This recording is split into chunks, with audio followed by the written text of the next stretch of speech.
بسم اللہ الرحمن الرحیم۔ محترم احباب، نماز کی حالت میں سجدہ کرتے وقت ہمارے جسم کے وہ کون سے اعضاء ہیں جن کا ٹچ ہونا ضروری ہے، یعنی کتنے اعضاء پر سجدہ کرنا چاہیے۔ اس سلسلے میں حضرت عبداللہ بن عباس رضی اللہ عنہما کی ایک روایت ہے، ابن عباس رضی اللہ عنہما عن النبی صلی اللہ علیہ وسلم قال امرت ان اسجد على 7 الجبهة والانف والیدین والرکبتین والقدمین۔ حضرت عبداللہ بن عباس رضی اللہ عنہ کہتے ہیں، نبی کرم صلی اللہ علیہ وسلم نے فرمایا کہ مجھے حکم دیا گیا کہ 7 اعضاء پر سجدہ کروں۔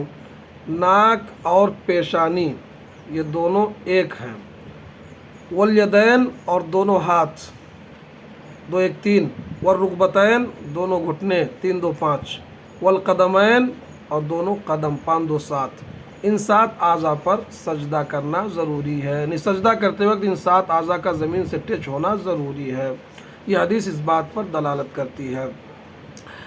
اس سے اس شخص کی غلطی واضح ہو جاتی ہے جو آدمی سجدہ کرتے وقت اپنی ناک کو اٹھائے رہتا ہے، صرف پیشانی پر سجدہ کرتا ہے، یا اسی طرح سے آدمی سجدہ کی حالت میں اگر اپنے دونوں قدم کو اٹھائے رکھتا ہے تب بھی وہ صحیح نہیں ہے۔ ضروری ہے کہ یہ 7 اعضاء جو ہے زمین سے ٹچ ہوں۔ اللہ تعالی ہم سب کو عمل کی توفیق عطا فرمائے، آمین۔